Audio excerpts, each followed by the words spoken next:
Hello there. The Republicans are gunning to impeach Joe Biden.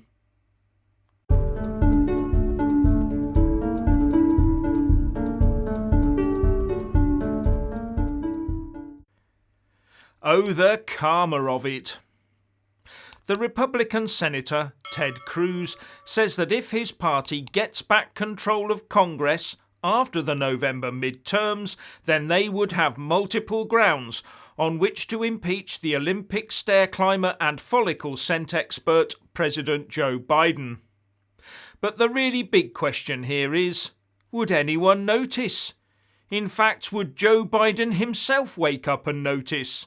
Or would he be content to finally put his feet up and let nurse tend to his needs? Now, this potential impeachment of Biden is something I mentioned in a video yesterday, with the political risk group Eurasia saying that this scenario could unfold if the GOP won the midterms. And Cruz says it looks probable that if the Republicans do what he predicts to be overwhelmingly likely and take the House, then I think we will see serious investigations of the Biden administration, he said on his latest podcast, Verdict with Ted Cruz. And he also said that although he would prefer to not live in a world where impeachment was used at the drop of a hat, he said that the Democrats had now created that atmosphere. The Democrats weaponized impeachment. They used it for partisan purposes to go after Trump because they disagreed with him. One of the real disadvantages of doing that is the more you weaponize it and turn it into a partisan cudgel, you know what's good for the goose is good for the gander, he said. The cat is out of the bag when it comes to weaponizing impeachment, and the Democrats have only got themselves to blame.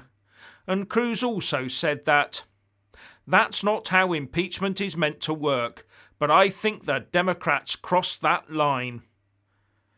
And he also said that there were multiple grounds for doing so, especially where Biden's complete defiance of immigration laws with respect to the southern border are concerned.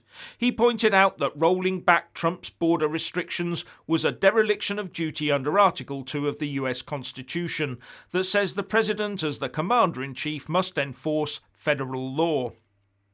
But the Democrats are saying that Cruz should just get on with the day job and work with the current Democrat administration on immigration reform and smart border security, with Joe Biden's spokesperson Jen Psaki saying, "Our reaction is maybe Senator Cruz can work with us on getting something done on comprehensive immigration reform and putting in place measures that will help make sure smart security is what we see at the border, taking a more humane approach to the border instead of name-calling, accusation-calling and making predictions of the future."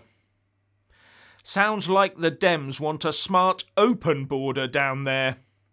And they've obviously forgotten times like when the Speaker of the House of Representatives, Democrat Nancy Pelosi, she of San Francisco hair salon No Mask fame, who also tried to impeach Trump, she stood behind Donald Trump and very publicly tore up a copy of his speech while he delivered his State of the Union address. Is that the sort of thing that Democrats call working with other people? Well, live by the sword, die by the sword, as they say. Live by impeachment, then die by impeachment, the Republicans could claim. And it has been clear for a long time that the GOP have been biding their time for payback over the multiple attempts by the Democrats and their liberal left soy latte guzzling followers to impeach the Donald. But this could become the tit-for-tat of US politics. Every time the House switches, we'll see automatic impeachment proceedings commenced by the winners. That might get to be a bit tiresome for most US voters. They want to see future action to improve their lives, not constant political reprisals along the lines of the Soviet era in the USSR or current-day China. Although the press would no doubt be more than happy to fuel the division and gee it all along. In fact, the US could reverse the whole thing in future, and instead of voting who you want as president or senator, you could vote for the one you want to see impeached. Now, have you heard about the new music composed specifically for the US First Lady Jill Biden? But before I get onto that, I just want to say a massive thank you to all my Super Thanks, Patreon and PayPal supporters, as well as those that do buy a mug, with my mug on it. Links in the descriptions box below. You really do help me keep this channel going. So the US Marine Band was asked to compose a piece of music to herald the approach of the First Lady. Or so it's reported. But to be fair from the start, she and the White House do dispute this.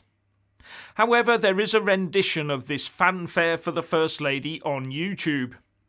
But have your earplugs ready, because it sounds like it was written for an early Mickey Mouse cartoon and performed by an elementary school brass band while performing with their masks on. This will go down in the annals of musical history as the piece of music that would make First Ladies dread the day they met their husbands, as their every public entrance henceforth will be accompanied by a piece of music so embarrassing that it makes trumpet players question their career choices. But it might have been written for the bagpipes. Who knows? I've left a link to this fanfare in the descriptions box below. Now, people might think this is a musical first, but it's not. I found another tune called Fanfare for a First Lady, composed by Rebecca Burkhart to commemorate the address by First Lady Michelle Obama to the University of Northern Iowa graduating class in May 2011 and performed by the Northern Iowa Symphony Orchestra. This could become another regular event in the US. What's the new tune for the new First Lady? Because I'm sure the next First Lady, or First Man, won't want this one played for them. And maybe in this new woke age, it'll have to be called Fanfare for the First Person. But that sounds more like grammar than a tune, though. Now, I wonder what the freedom-loving people of the US think about their northern neighbour, the Prime Minister of Canada, Justin Trudeau, because he has just stated that the medically non-compliant have racist and misogynist tendencies. Although I must admit myself that I can find no connection between one tendency and either of the other two. Unless you're just trying to be stupidly divisive because you've run out of logical arguments and persuasion.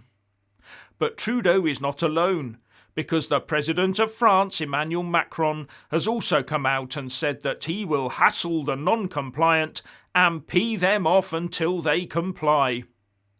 But with his elections looming in April, I wonder if he's now lost a chunk of votes.